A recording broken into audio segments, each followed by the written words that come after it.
دل اتنا اجلا اور اتنا صاف ہے کہ یہ دولت آپ کے دل میں وقت گزار سکتی نہیں. جہاں اللہ رسول کے ڈیرے ہوں وہاں دولت کیسے وقت گزارے گی؟ تو آپ اس طرح کریں، اس کو خرچ کر دیں، کچھ بھی نہیں ہوتا، بوجھ اتر جائے گا. فوراً ہی لونڈی کو بلایا اور خرچ کرنا شروع کیا. تو کتنے خرچ کیے؟ ایک دن کے اندر انہوں نے 4 لاکھ دینار لوگوں پر خرچ کر دیے. پیسے کو سنبھال کے نہیں رکھا، جمع کر کے نہیں رکھا. اس ترتیب کے ساتھ انہوں نے اپنی زندگی میں خرچ کیا. پھر دوسری بات یہ تھی کہ وہ اخلاقیات کے حوالے سے ایک بڑا عمدہ مقام رکھتے تھے. حضرت سیدنا کعب بن مالک رضی اللہ تعالیٰ عنہ کا بڑا مشہور واقعہ ہے کہ آپ غزوہ تبوک میں نہیں جا سکے تھے تو نبی پاک صلی اللہ تعالیٰ علیہ وسلم ناراض ہو گئے اور 50 دن تک رسول کریم صلی اللہ علیہ وسلم ناراض رہے. حضرت کعب بن مالک رضی اللہ تعالیٰ عنہ فرماتے ہیں کہ ظاہر ہے حضور ناراض تھے تو پھر مجھے لگتا تھا کہ سارا مدینہ ہی ناراض ہے، زمین و آسمان ناراض ہے. فرماتے ہیں چونکہ ہر شخص ناراض تھا اور میں بڑا پریشان تھا، پھر کئی دنوں کے بعد اللہ تبارک و تعالیٰ نے میری توبہ قبول فرمائی اور جب اس کا اعلان ہوا نا تو فرماتے ہیں سب سے پہلے جس بندے نے اٹھ کے مبارک دی اور بڑی گرم جوشی سے مجھے ملے وہ حضرت طلحہ بن عبید اللہ تھے. گویا انہیں اس بات کا شوق ہوا کہ دیکھو اللہ نے ہمارے اس بھائی کی توبہ کو قبول کر لیا ہے، اس پر فضل ہو گیا ہے. یعنی اگر کسی کو قرب الہی ملے اور خدا کی رحمت کسی پر برسے تو آگے بڑھ کر اس بندے کو مبارکباد دینا یہ بھی اچھے اخلاق کی علامت ہے.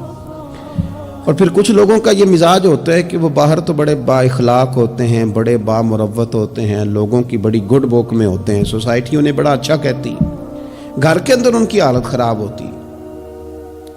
گھر والے شکوہ کرتے ہیں کہ یار یہ بندہ ہم سے بھی کبھی اچھے موڈ میں بات کرے، یہ گھر بھی آئے تو کبھی ہنستا ہوا آئے.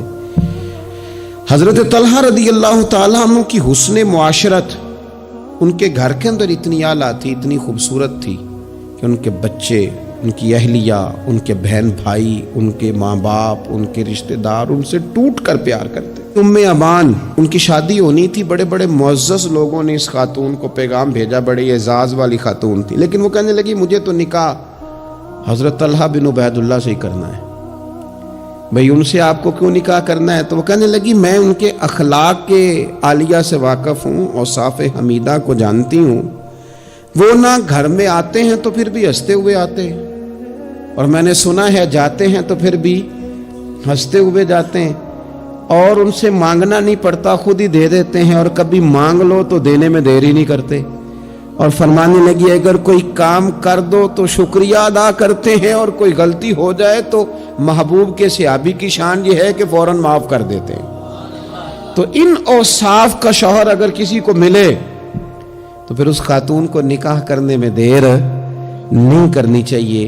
حضرت طلحہ بن عبید اللہ رضی اللہ تعالیٰ عنہ کی بڑی خدمات ہیں، تمام غزوات میں شریک ہوئے سوائے غزوہ بدر کے.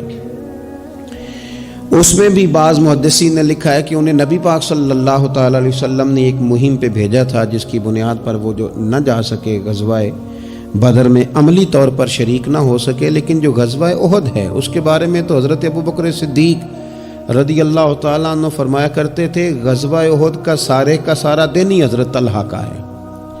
نبی پاک صلی اللہ تعالیٰ علیہ وسلم نے نا ڈبل زرہ پہن لی تھی، 2 زرہیں حضور نے پہن لی تھی. تو ایک پہاڑ پر حضور چڑھنے لگے تو کچھ مشقت محسوس ہوئی، قربان جائے. حضرت طلحہ نے جلدی سے گردن چکائی، یا رسول اللہ یہاں رکھیں آپ قدم اور آپ چڑھیں. محبوب نے قدم رکھا اور رکھتے ہی فرمایا لو طلحہ تم نے اپنے اوپر جنت واجب کر لی ہے، تم نے اپنے اوپر جنت واجب کر لی. اس دن چونکہ افواہ اڑا دی تھی احد کے دن کفار مکہ نے کہ نبی پاک صلی اللہ تعالیٰ علیہ وسلم کو شہید کر دیا گیا تو لوگ بکھر گئے تھے. تو جو 12 لوگ نبی پاک علیہ السلام کے ساتھ رہ گئے ان میں حضرت طلحہ بن عبید اللہ تھے. جو تیر بھی حضور کی طرف آتا تھا نا وہ اپنا ہاتھ آگے کر دیتے تھے، ان کا ایک ہاتھ شل ہو گیا سارا.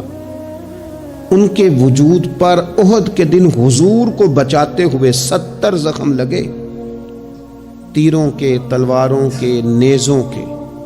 70 ਜ਼ਖਮ ਲਗੇ। ਸਜਣਾ ਜਾਨ ਅਮਾਨਤ ਤੇਰੀ,